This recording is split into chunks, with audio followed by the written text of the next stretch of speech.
सकता है। एक चीज आप मुझे बताइए, क्योंकि आपका इतना अनुभव, इसलिए मैं आपसे ये सवाल पूछना अफोर्ड भी कर सकता हूँ।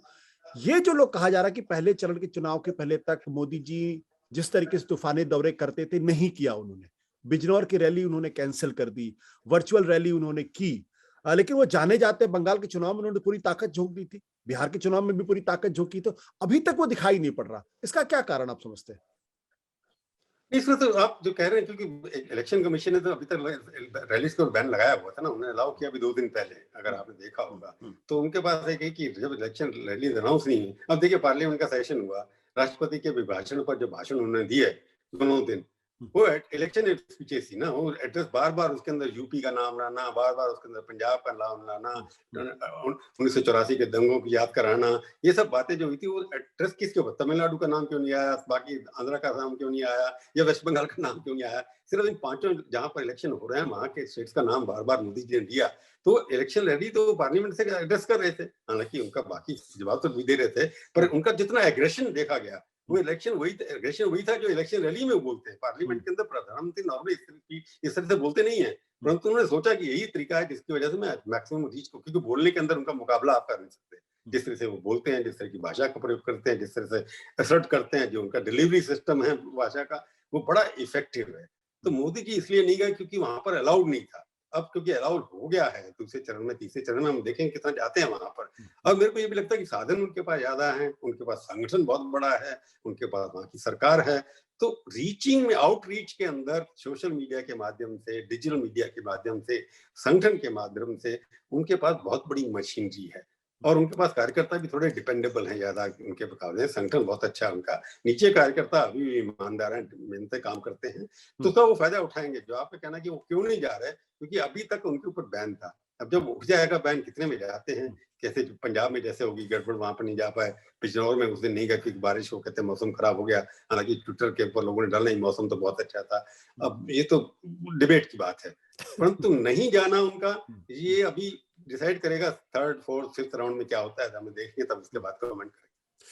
एक खबर आई थी पिछले दिनों, करीब 3 महीने पहले की बात है, जब पश्चिम बंगाल के नतीजे आए थे, तो उसके बाद ये कहा गया था कि पार्टी ने और आरएसएस ने तय किया है कि हर चुनाव में नरेंद्र मोदी को चेहरे के तौर पर पेश करने का फायदा नहीं होता।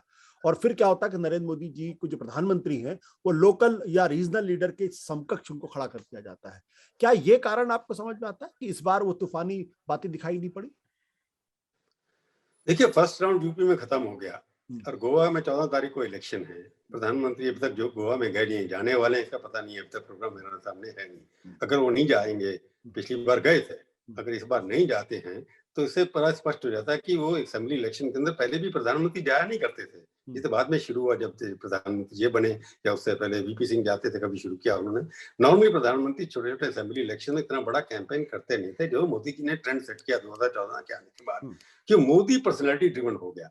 क्योंकि मोदी और बीजेपी का ये फैसला था कि राष्ट्रीय नेता हमने एक बनाना है। अटल जी राष्ट्रीय नेता थे, परंतु फिर भी वो उतने प्रचार नहीं कर पाए जितना मोदी जी कर रहे हैं। तो आप कन्याकुमारी से लेकर के अरुणाचल प्रदेश के गांव तक अटल जी का भी नाम होता था, परंतु चेहरा किसी ने देखा था।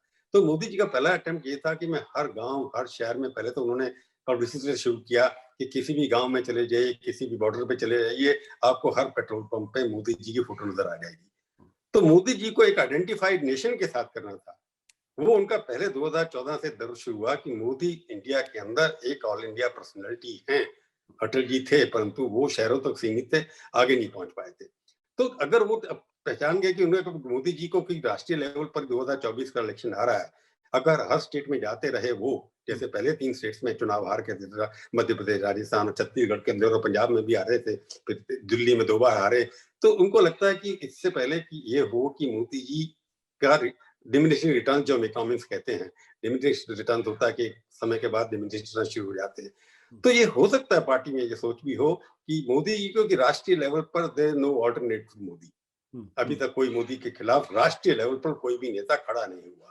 तो अगर ये लोकल लेवल पर लोगों के मुकाबले में खड़ा हो जाएंगे कि ममता ने मोदी को हरा दिया, अखिलेश ने मोदी को हरा दिया, हरीश रावत ने मोदी को हरा दिया, स्टालिन ने मोदी को हरा दिया, ये सब अगर प्रचार होने लगा उससे बड़ा एडवर्स डिमोरलाइजेशन इफेक्ट भी हो सकता है पार्टी के ऊपर। मेरे को लगता है कि ये सोच हो सकती है कि मोदी जी को 2024 तक बरकरार रखा जाए, उनकी इनविंसिबल इमेज नेशनल लेवल पर बनाई जा सके। परंतु योगी और मोदी का कॉम्बिनेशन एक हिंदुत्व के नाम पर बहुत पावरफुल वेपन है।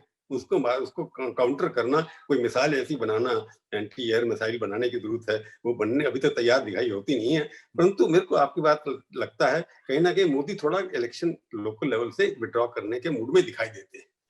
सत्य हिंदी का ऐप डाउनलोड करें गूगल प्ले स्टोर पर।